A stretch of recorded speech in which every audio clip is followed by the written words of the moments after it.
Mueller is done. Now the probe, the real scandal, is the title of the Wall Street Journal Kim Strassel's new op-ed today. In it, she writes this is more than an exoneration. It's a searing indictment of the Federal Bureau of Investigation, as well as a reminder of the need to know the story behind the Bureau's corrosive investigation.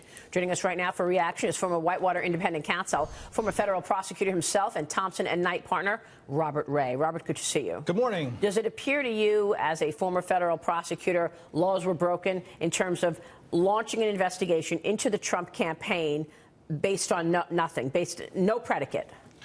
Well, that's what you'd have an investigation to find out, right? I mean, you know, we have our suspicions. There's obviously legitimate concern about, most importantly, how the Steele dossier made its way into a FISA application for a warrant. We know now that at higher levels of the Justice Department, when they were briefed by the FBI, that there were concerns by department officials with regard to bias in connection with that disclosure. And unfortunately, that disclosure was not sufficiently fulsome to the court and transparent about the political motivations that may have been, behind the Steele dossier to begin with.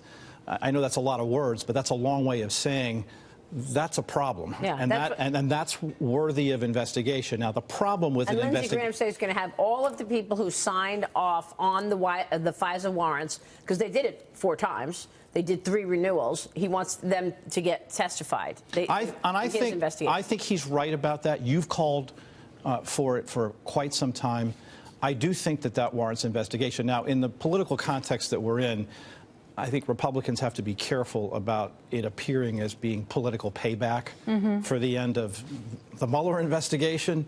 So it's a little bit of a delicate situation. I do think that it's possible to conduct a fair investigation in that regard, and I think it's incumbent on the United States Senate, where it's likely to reside, in order for that to happen. The other thing that I will say is that it required the end of the Mueller investigation first before you could get into that. It is, I think, as you suggested in the lead-in piece, going to depend in part on being able to declassify information.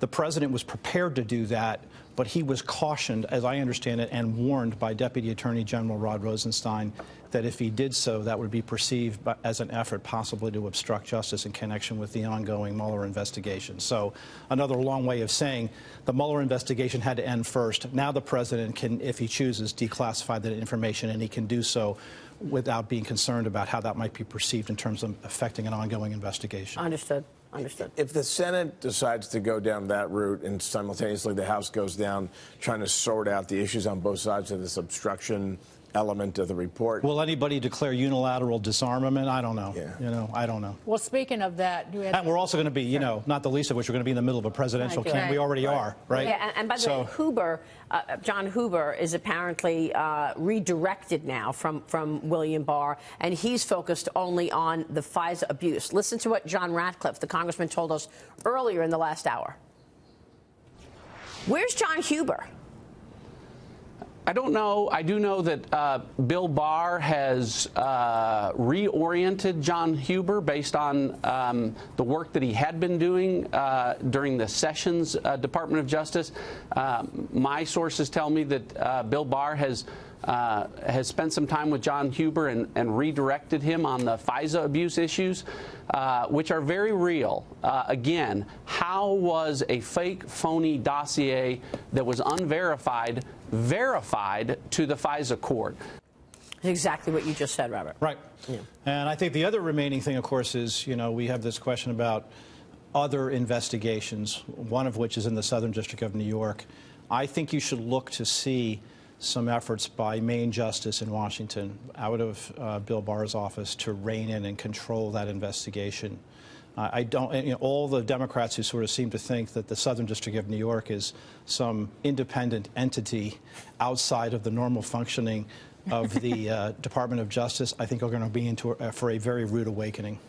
I think it's fascinating to watch in real time how everybody's sort of processing this. I mean, we're a 24-hour news cycle. You can just watch one person after another, and people seem to be questioning everything from the process, saying it shouldn't have been Barr that's saying that there should be nothing more to do, that that there's no evidence. I don't buy that. I mean, I think it was important for the Department of Justice at the conclusion of this through the special counsel regulations, because understand that while he's a special counsel, Bob Mueller is part of the Department of Justice. Right. For the Department of Justice to speak with one voice.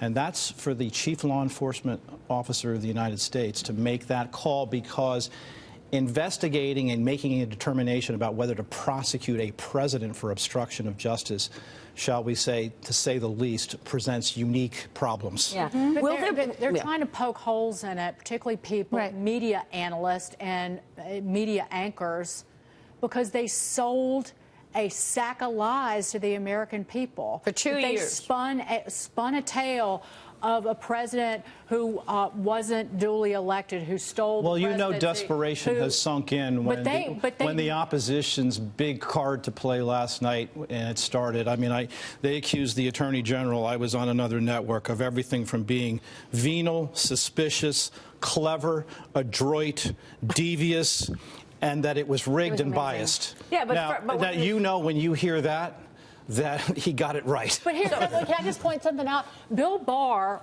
and along with Rod Rosenstein, and let's point out how important it was that Rod Rosenstein was involved in going through the report and helping craft this continuity, letter. and so that the public would respect a judgment that was made not in 48 hours, but was made in close consultation with the Justice Department by Bob Mueller over a period of 22 months. And employing 19 lawyers who were assisted by a team of approximately 40 FBI agents, intelligence analysts, forensic accountants, other professional staff, issued more than 2,800 subpoenas, executed nearly 500 search warrants, obtained more than 230 orders of communication records, issued almost 50 orders authorizing use of pen registers, 13 requests to foreign governments for evidence, and interviewed approximately 500 witnesses. This was the final determination for purposes of the criminal law, that there was no collusion, and a determination by the Attorney General that there was insufficient evidence to proceed with obstruction. Now, does the Congress, through the House Democrats and the House Judiciary Committee, really want to relitigate this? Are they going to issue 2,800 subpoenas and have 500 witnesses testify before the House Judiciary Committee to basically go back over the Mueller investigation, where the Mueller investigation has now reached a determination? This is why I have been so adamant about this story for the last year and a half. And I know that it was frustrating for some people when I would come in and I would say, there is no collusion, this is a trap. It's because every Sunday when I talked to the people who actually saw the classified documents, I knew this was the biggest scandal developing in our lifetime. The question now has to go to, are the people who made this up, are the people who tried to take down a duly elected president going to see accountability? I hope so. I think what you should look for first is Michael Horowitz's report in that regard, in connection with the end of the department's own internal Inspector General investigation. Then I think you should look to Lindsey Graham as the chairman of the Senate Judiciary Committee as to whether they're going to proceed forward with hearings and call people up there, and that there should be some accounting. We'll get the testimonies. Robert, it's great to see you. Thank you. So Thanks much, very much. Robert Ray.